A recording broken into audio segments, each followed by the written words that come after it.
Hello everyone. Last videos में अपन ने matrix के ट्रांसपोज, डैगर, ट्रेस इन सब के बारे में डिस्कशन करा था।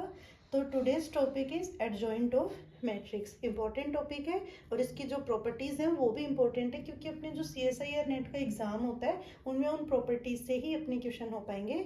सो let's see, today's topic is adjoint of matrix. Adjoint of matrix. First of all अपन एक सिंपल मैट्रिक्स ले लेते हैं 2x2 का। Then we will try the method on 3x3 matrix also. So I am taking here 2x2 matrix, that is 1 2 2 3। Okay, see, अपन जो भी matrix लिखते हैं उसका फॉर्मेट यही तो होता है A11, A12, A13, A14, then A21, A22, further अपना चलता रहता है। अगर थर्ड अपन यहाँ पे लेते हैं तो A31, A32 ऐसे अपन लिख सकते थे। मीन्स यहाँ पे जो आप एलिमेंट लिख रहे हो उसके नीचे अपन ये जो नंबर्स दे रहे हैं ये रिप्रेजेंट करते हैं number of row and number of column. Like I am writing here A11 means this is the element of first row and first column. This is the first row and this is the first column, that's why this is the element A11. Second element A12 means first row, row तो first ही है, then second column. So this is the element of first row and second column. Okay, same second row, first column, then second row, second column. So this is the format of writing the elements. Okay, तो अपन यहाँ पे ये क्यों discuss कर रहे हैं? ये discuss इसलिए कर रहे हैं क्योंकि जब मैं एडजॉइंट निकालूंगी तो एडजॉइंट में अपने को ट्रांसपोज करना है कोफैक्टर्स का। जो अपना फॉर्मूला होता है adjoint of A, that is transpose of cofactor. Transpose तो अपन ने लास्ट वीडियोस में डिस्कस करा ही है कि रो को कॉलम में कन्वर्ट करना है, बट ये जो कोफैक्टर टर्म यहाँ पे आ रही है अपने को ये कैलकुलेट करना आना चाहिए। तो सबसे पहले अपने को जो भी गिवन एक मैट्रिक्स होगी उसका अपन कोफैक्टर निकाल के एक मैट्रिक्स प्रिपेयर करेंगे। जो मैट्रिक्स आपकी बन गई है उसका आपको ट्रांसपोज करना है और वो आपका क्या हो जाएगा? एडजॉइंट ऑफ ए हो जाएगा। तो कोफैक्टर के बारे में ही ध्यान से देखना है, क्योंकि अगर आप कोफैक्टर सही से बना लोगे तो ट्रांसपोज तो एक इजी ऑपरेशन है, सिर्फ रो को कॉलम में कन्वर्ट करना है। नाउ सी, कोफैक्टर निकालने के लिए आप ध्यान रखेंगे कि ये जो मैट्रिक्स है इसके मैंने निकालने हैं कोफैक्टर। कोफैक्टर से एक सेम मैट्रिक्स बनेगी 2x2 की। अगर एग्जाम में आपके 3x3 की है तो कोफैक्टर भी 3x3 में ही आप रिप्रेजेंट करेंगे यहाँ पे। तो देखो, सबसे पहले आप एक चीज ध्यान रखेंगे कि जो आपका फर्स्ट एलिमेंट है, जो आपका फर्स्ट एलिमेंट है उसको आपने A11 लिखा है, तो ये जो नंबर्स हैं इनके सम पे ध्यान देना है आपको। सम पे मीन्स जैसे मैंने A11 लिखा तो ये -1 की पावर 1 + 1 होगा। A12 अगर मैंने लिखा है तो -1 की पावर 1 + 2 होगा।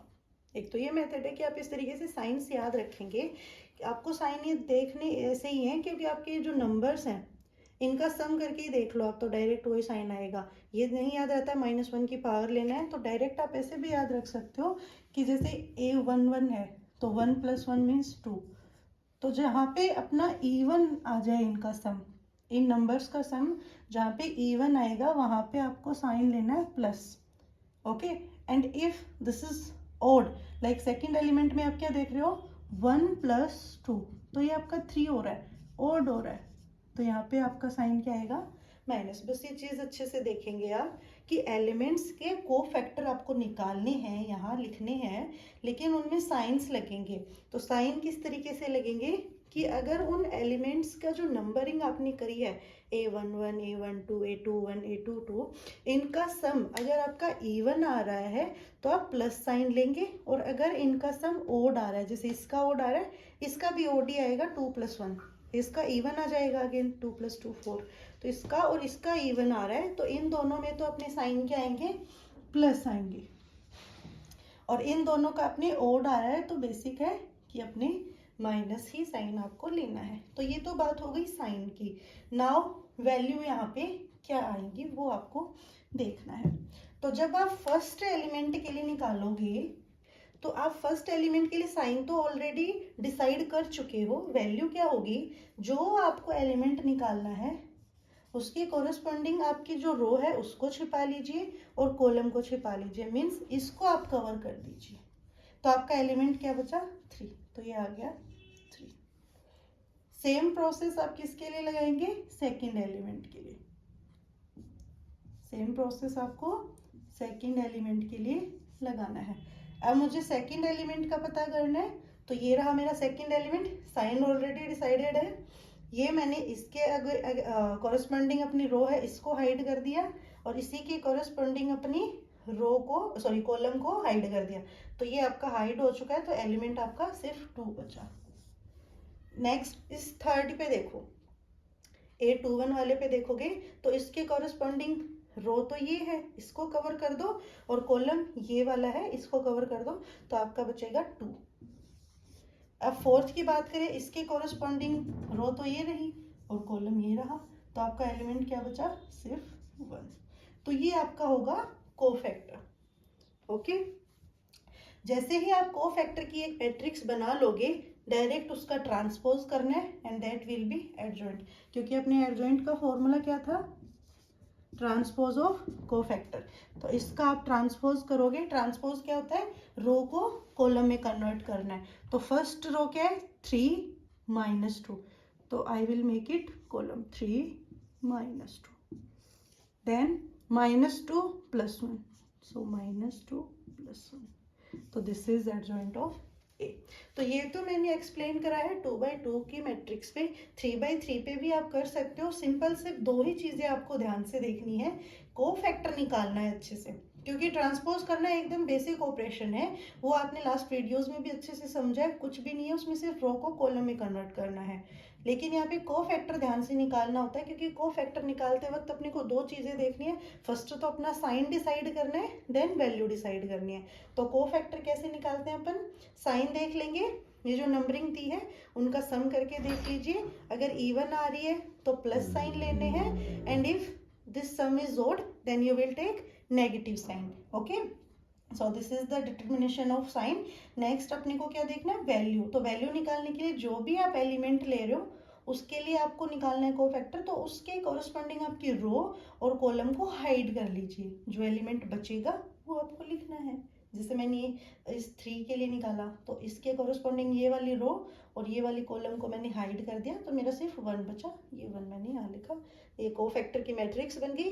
इसका आपने ट्रांसपोज लिया तो ये आपका एडजॉइंट ऑफ ए आ गया है। सो आप ये 3x3 वाली मैट्रिक्स पे भी अपने बुक से क्वेश्चन अटेम्प्ट कर सकते हो।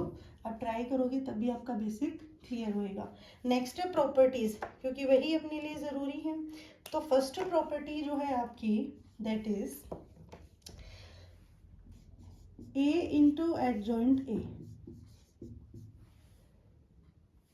और एडजॉइंट ऑफ ए इंटू ए, ये इक्वल होगा mode of A, sorry determinant of A and I.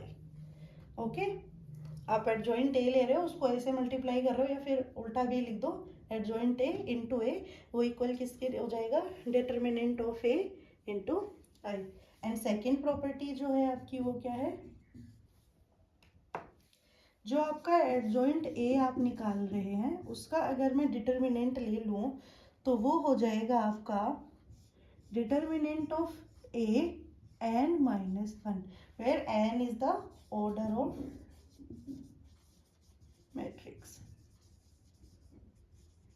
Okay, जो भी आपने एडजॉइंट निकाला है जिस मैट्रिक्स का, अगर उस वैल्यू का अपन डिटर्मिनेंट लेते हैं वो इक्वल किसके आता है, उसी मैट्रिक्स के डिटर्मिनेंट के पावर n - 1 के। लाइक 3x3 की मैट्रिक्स लोगे तो 3 - 1 मीन्स 2, तो डिटर्मिनेंट ऑफ 2 आ जाएगा यहाँ पे।